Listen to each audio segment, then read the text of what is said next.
तो जी ये नहीं बताए कि प्रमोशन में आरक्षण कौन खत्म किया था? समाजवादी पार्टी। उनको बताना चाहिए प्रमोशन में आरक्षण किसने खत्म किया? समाजवादी पार्टी। जब अखिलेश यादव जी मुख्यमंत्री थे 4 सितंबर 2013 को हाईकोर्ट ने एक आदेश दिया कि 27% आरक्षण का लाभ 12 जातियां उठा रही हैं, शेष जातियां नहीं पा रही हैं, तो उस 27% आरक्षण को बांट करके सबको हिस्सा दिया जाए। तब इन्होंने बंटवारा नहीं किया। 2001 में राजनाथ सिंह जी जब मुख्यमंत्री थे उत्तर प्रदेश में, तब उन्होंने सामाजिक न्याय समिति बनाई, उस रिपोर्ट को भी लागू कर दिए होते तब भी ये विवाद नहीं रहता।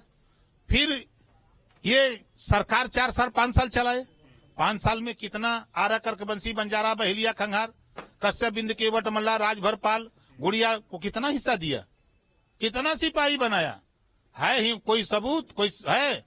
सिपाही तो बनाया, वो बोलते हैं कि हमने बनाया। किसको बनाया? यादव को बनाया, मुसलमानों को नहीं हुए। जुल्हा दुनिया अंसारी साईं दर्जी फकीर लेके खोजा पूरे उत्तर प्रदेश में, यक्काऊ न मिली है कत्ता। तो आपके कहने का मतलब यह है कि पिछड़ों के नाम पर सिर्फ उन्होंने राजनीति किया है, पिछड़ों के नेता बन के रहना चाहते हैं, पिछड़े का दूसरा कोई नेता न पैदा होने पावे, इस नाते परेशानी बढ़ रही है। हमने देखा कि जब आप सरकार में थे, मंत्री थे, तो जितनी मजबूती के साथ आप आवाज उठाते थे पिछड़ों को लेकर, चुनाव में गए अखिलेश यादव के साथ, जिस मजबूती के साथ अब अखिलेश यादव बात कर रहे हैं पिछड़ों की, अति पिछड़ों की, आपको लगता है कि जब सरकार में थे तो उन्होंने इस मजबूती के साथ आवाज उठाई थी या फिर उनके हक के लिए उन्होंने काम किया? कहाँ बोलते हैं, वो तो झगड़ा करते, जैसे गौवा में एक औरत दूसरे औरत से झगड़ा करती है वैसे ही तो झगड़ा करते हैं। आपने नहीं देखा केशव मौर्य जी डिप्टी सीएम और पूर्व मुख्यमंत्री अखिलेश यादव जी, दोनों जने में का नहीं हो गया भाई लल ना, यही बदे आलुआ दोनों जने यह करे आलुआ। अरे मुद्दों की राजनीति करो, जो चीजें हैं जनता जिसके लिए भेजी है उसके लिए बहस करो। बाप मतारी हुआ कहां से आ जाता हूं झगड़ा करे बदे सदन हो। ये जिस तरीके से अब अचानक से ओबीसी और जो अति पिछड़े हैं उस वोट बैंक को लेकर जो खींचतान मची है, मतलब आपको क्या लग रहा है कि क्या सिर्फ दिखावा है कि या वाकई में राजनीतिक पार्टियां गंभीर हैं? नहीं, कोई गंभीर नहीं है, कोई पार्टी गंभीर नहीं है, कोई कहे लायक ना बा। 27% हिस्सेदारी या 52% वोट पिछड़ों का हो ना, 52% पिछड़ों के वोट पर 52% हिस्सेदारी देवे बदे कौन पार्टी तैयार हो? कोई हो तैयार? 72 घंटे के अंदर गरीब सवर्ण को आरक्षण मिल सकता है, ना कोई आयोग ना कोई जांच, ना तो सुप्रीम कोर्ट ने दखल अंदाजी दिया ना हाई कोर्ट ने दखल अंदाजी दिया। 72 घंटे में हो गया। आई 52% के साथ काका कालेलकर आयोग 1953 से लेके आज 2022-23 शुरू हो गया।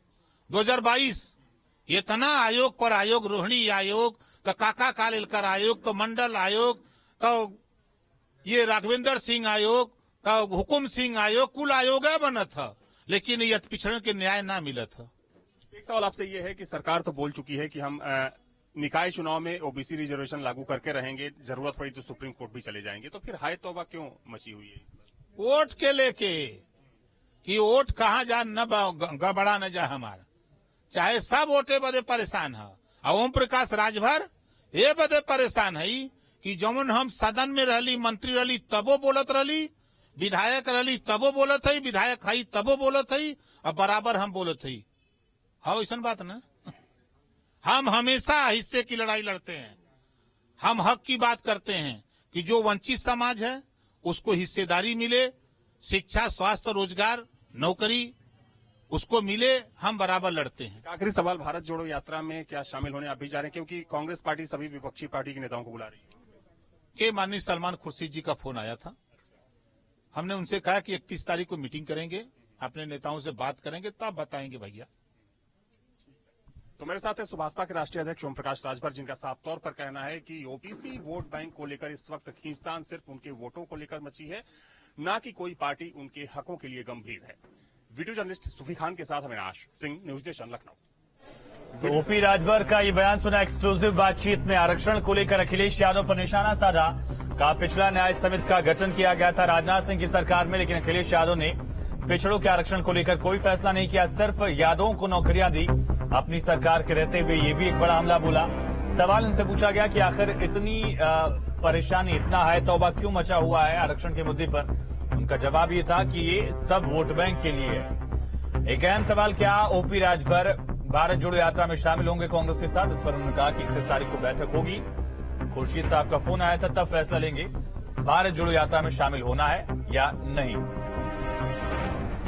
तो न्यूज स्टेट पर एक्सक्लूसिव बातचीत में ओपी राजभर तमाम मुद्दों को लेकर अपना बयान देते हुए नजर आए। खासकर आरक्षण पर ओपी राजभर का बयान सामने आया है। एसबीएसपी अध्यक्ष, आरक्षण समाजवादी पार्टी ने ही खत्म किया है। बहुत बड़ा यह बयान। अब पिछड़ों के नेता बनना चाहते हैं अखिलेश यादव। प्रमोशन में आरक्षण समाजवादी पार्टी ने खत्म किया। पिछड़ों को हिस्सेदारी देने के लिए कोई तैयार नहीं है। भेदभाव हुआ है, वोट के लिए परेशान है अखिलेश यादव। एसपी सरकार ने अति पिछड़ा और आरक्षण के हिसाब से मैंने एसपी को टिकट बांटने को कहा था। जो वंचित समाज है उसकी हिस्सेदारी, आयोग की रिपोर्ट का भी परीक्षण सरकार जो है वो करा ले। तो ओपी राजभर की तरफ से आरक्षण को लेकर समाजवादी पार्टी पर यह बड़ा हमला बोला गया। कहा सबसे पहले आरक्षण को अखिलेश यादव ने ही लूटा। जो नौकरियां थी उसको सीमित कर दिया गया यादवों तक। मुसलमानों को, राजभर समुदाय को, अति पिछड़ा वर्ग को नौकरियां दी नहीं गई। ये बड़ा हमला ओपी राजभर का समाजवादी पार्टी पर। कहा प्रमोशन में आरक्षण को भी समाजवादी पार्टी ने ही खत्म किया। सिर्फ आयोग बनते हैं, पिछड़ों को न्याय नहीं मिलता है। न्यूज स्टेट पर एक्सक्लूसिव बातचीत में एसबीएसपी अध्यक्ष ओपी राजभर बयान देते हुए नजर आए। आरक्षण के हिसाब से मैंने एसपी को टिकट बांटने को कहा था। निकाय चुनाव में आरक्षण में घालमेल हुआ। प्रमोशन में भी आरक्षण खत्म करने के बाद ओपी राजभर इस दौरान कहते हुए नजर आए, स्थानीय नेताओं के दबाव में आरक्षण जारी हुआ। सबसे पहले आरक्षण को अखिलेश यादव ने ही लूटा। ये बड़ा बयान। हमने मंत्री होते हुए भी अति पिछड़ों की आवाज उठाई। निकाय चुनाव में आरक्षण में घालमेल हुआ है। एसपी के वकील क्यों हाई कोर्ट में खड़े नहीं हुए, ये सवाल पूछा है आरक्षण पर ओपी राजभर ने। तो आरक्षण को लेकर लगातार प्रेस कॉन्फ्रेंसेस हो रही है, बयान दिए जा रहे हैं। सुबह अखिलेश यादव ने लगभग 1:20 पर प्रेस कॉन्फ्रेंस की, आरक्षण को लेकर मुद्दा बनाया। उसके बाद संजय निषाद, जो निषाद पार्टी के अध्यक्ष, कैबिनेट मंत्री, उनकी तरफ से बयान दिया गया। अब एसबीएसपी के अध्यक्ष ओपी राजभर ने भी आरक्षण को लेकर निशाना साधा है। समाजवादी पार्टी और बाकी दलों को भी सवालों के घेरे में लिया। तो यूपी में ओबीसी आरक्षण को लेकर सियासत तेज हो गई है। दोपहर को समाजवादी पार्टी के राष्ट्रीय अध्यक्ष अखिलेश यादव ने प्रेस कॉन्फ्रेंस की और तमाम जो बातें वो कहते हुए नजर आए। भाजपा हटाओ, आरक्षण बचाओ, और इसमें उन्होंने सत्ता दल बीजेपी पर जमकर हमला किया। उसके बाद संजय निषाद ने भी प्रेस कॉन्फ्रेंस की और फिर ओपी राजभर, एसबीएसपी अध्यक्ष, न्यूज स्टेट पर एक्सक्लूसिव बातचीत में निकाय चुनाव में आरक्षण में घालमेल हुआ, ये कहते हुए नजर आए। स्थानीय नेताओं के दबाव में आरक्षण जारी हुआ है। तो इस दौरान ओबीसी आरक्षण को लेकर सियासत कहीं ना कहीं तेज है, सियासत गरमाई हुई है। एसपी सरकार ने अति पिछड़ा को आरक्षण देने से मना किया। 38% आबादी सरकार बनाती और बिगाड़ती है।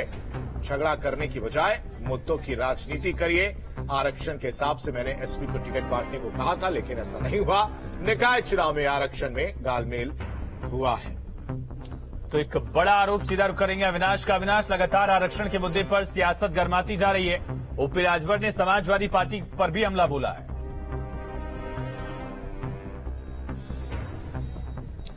बिल्कुल, देखिए, निकाय चुनाव में ओबीसी रिजर्वेशन का जो मुद्दा है वो गरमाता जा रहा है। हालांकि सरकार पहले ही साफ कर चुकी है कि निकाय चुनाव में ओबीसी रिजर्वेशन को लागू करने के बाद ही चुनाव कराया जाएगा, और अगर जरूरत पड़ी तो सरकार सुप्रीम कोर्ट तक जाएगी। हालांकि आज जिस तरीके से अखिलेश यादव ने प्रेस कॉन्फ्रेंस कर सरकार पर हमला बोला, अखिलेश यादव ने आरोप लगाया कि सरकार पिछड़ों का हक मारना चाहती है। लेकिन अब से थोड़ी देर पहले ही ओम प्रकाश राजभर का बयान आया है, और ओम प्रकाश राजभर ने अखिलेश यादव पर जोरदार हमला बोला है। तमाम गंभीर आरोप लगाए गए हैं ओम प्रकाश राजभर की तरफ से अखिलेश यादव पर।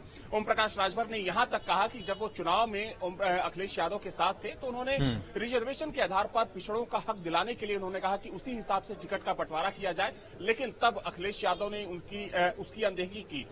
इसके अलावा तमाम तरह के आरोप लगाए गए। इन्होंने ओपी राजभर ने यहां तक कहा कि अखिलेश यादव पिछड़ों के नाम पर सिर्फ वोट बैंक की राजनीति कर रहे हैं, वो दिखावा कर रहे हैं। जब वो सरकार में थे तो उन्हें सिर्फ एक जाति की याद आती थी। जो भी भर्तियां की गई उनकी सरकार में, उसमें सिर्फ एक जाति को जगह दी गई, एक जाति के लोगों को भर्ती किया गया। तो ये इन तमाम तरह के जो आरोप हैं वो ओपी राजभर की तरफ से अखिलेश यादव पर लगाए गए हैं। ओपी राजभर ने यह भी कहा कि अभी अखिलेश यादव भले ही ओबीसी और अति पिछड़े की बात करें, लेकिन जब वो सरकार में थे तो बताएं कि उन्होंने एक जाति के अलावा कितने पिछड़ों का भला किया, कितने लोगों को काम दिलाया, रिजर्वेशन को लेकर उन्होंने क्या किया।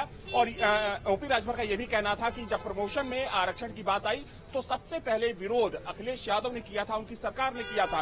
तो अब अखिलेश यादव सिर्फ दिखावा कर रहे हैं पिछड़ों के नाम पर, चूंकि उन्हें पता है कि ओबीसी वोट बैंक एक बड़ा वोट बैंक है और उसमें अगर वो थोड़ी बहुत भी सिंध लगा लेते हैं तो उससे उसका राजनीतिक उसको फायदा मिल सकता है। और यही वजह है कि अखिलेश यादव की तरफ से ये तमाम चीजें कही जा रही हैं। तो ये कई बड़े आरोप हैं जो ओम प्रकाश राजभर की तरफ से अखिलेश यादव पर लगाए गए हैं। अविनाश, जो अखिलेश यादव दोपहर को बीजेपी को घेर रहे थे आरक्षण के मुद्दे पर, क्या अब ओपी राजभर के आरोपों के बाद खुद समाजवादी पार्टी और अखिलेश यादव इन आरोपों से घिरे दिख रहे हैं?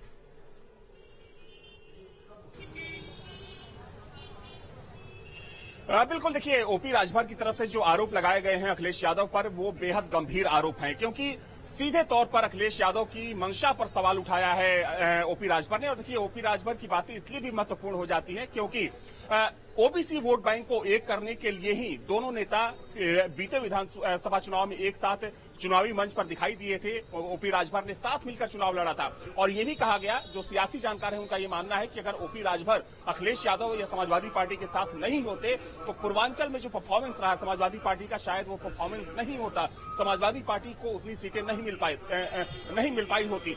वैसे में ओपी राजभर का इस तरीके से खुलकर खुलेआम आरोप लगाना कहीं ना कहीं अखिलेश यादव की मंशा पर भी सवाल खड़ा करता है। इन्होंने ये भी कहा, देखिए इनकी बात इसलिए महत्वपूर्ण हो जाती है क्योंकि टिकट बंटवारे को लेकर जब टिकट का बंटवारा हो रहा था तो कहा गया कि अखिलेश यादव के साथ बैठा करते थे ओपी राजभर और तमाम ऐसी चीजें होती थी जो पार्टी की नीति को आगे डिसाइड करती थी, जो पार्टी की एक लाइन होती थी उसको डिसाइड करने के लिए लोग काम करते थे। वैसे में अगर ओपी राजभर ये बोल रहे हैं कि जब इन्होंने चुनाव के समय कहा कि आपको पिछड़ों को अपनी पार्टी में जगह देनी पड़ेगी, टिकट में उनको जगह देनी पड़ेगी और जो भी टिकट का बंटवारा हो रहा है सभी जो अति पिछड़ी और जो पिछड़ी जातियां हैं उनको समानुपातिक ढंग से सबको एक ही अनुपात में टिकट देने की जरूरत है, लेकिन उसकी अनदेखी की अखिलेश यादव की तरफ से, अखिलेश यादव ने मनमानी की। तो ये वाकई में बेहद गंभीर आरोप है क्योंकि एक तरफ अखिलेश यादव सरकार के ऊपर आरोप लगा रहे हैं कि सरकार पिछड़ों का हक मारने में लगी हुई है, सरकार ने ओबीसी रिजर्वेशन को खत्म करने का काम किया, तो वहीं अब ओपी राजभर पलटवार कर रहे हैं अखिलेश यादव के ऊपर। हालांकि इन सबके बीच महत्वपूर्ण बात यह है कि सरकार की तरफ से पहले साफ किया जा चुका है कि सरकार निकाय चुनाव में ओबीसी रिजर्वेशन लागू करके ही रहेगी और जो भी ट्रिपल टी का फॉर्मूला यानी कि जो त्रिस्तरीय सर्वे का फॉर्मूला है उस फॉर्मूले को भी इस चुनाव में लागू किया जाएगा। देखिए ओपी राजभर की तरफ से एक सवाल ये भी आज खड़ा किया गया अखिलेश यादव के ऊपर कि अखिलेश यादव अभी ओबीसी रिजर्वेशन की बात कर रहे हैं, लेकिन जब पिछला निकाय चुनाव हुआ था तो उससे पहले चूंकि सरकार उनकी थी और जो रैपिड सर्वे कराया गया था वो रैपिड सर्वे अखिलेश यादव की सरकार में कराया गया था, तो उस वक्त अखिलेश यादव को ये जो चीजें थी ध्यान में क्यों नहीं आई, तब उनको ये याद क्यों नहीं आया कि अगर इस फॉर्मूले को अपनाया जाता है तो कहीं ना कहीं उससे पिछड़ों को नुकसान हो सकता है। तो देखिए एक बात बिल्कुल साफ है कि निकाय चुनाव में ओबीसी रिजर्वेशन का जो मामला है आने वाले समय में और ज्यादा गरमाने वाला है। जो विपक्षी पार्टियां हैं चूंकि उसे एक मौके की तरह देख रही हैं। अविनाश, ओपी राजभर के इस बयान को क्या किसी मजबूरी की तरह देखा जाए, क्योंकि 24 में चुनाव होना है और समाजवादी पार्टी के साथ रहकर किस तरह का परिणाम देखने को मिला, क्या किसी तरह की मजबूरी इसलिए वो इस तरह से बयान देते हुए नजर आ रहे हैं?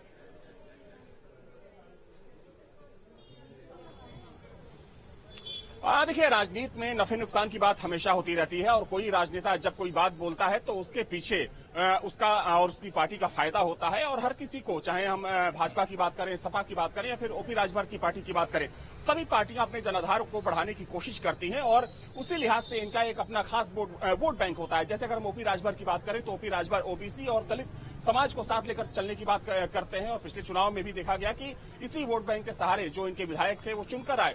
समाजवादी पार्टी चूंकि एमवाई फैक्टर के सहारे आगे बढ़ने की कोशिश करती है, साथ में जो ओबीसी यानी कि जो अति पिछड़ा वोट बैंक है उसको भी साधने की कोशिश करती है। भारतीय जनता पार्टी चूंकि देखा बिल्कुल एक वोट बैंक की लड़ाई भी है और ये साफ तौर पर देखा जा रहा है। अविनाश, तमाम जानकारी के लिए बहुत शुक्रिया आपका। तो निकाय चुनाव में ओबीसी आरक्षण का मुद्दा लगातार सियासत का एक बड़ा मुद्दा यूपी के लिए। बिल्कुल, और इसी के साथ इस बुलेटिन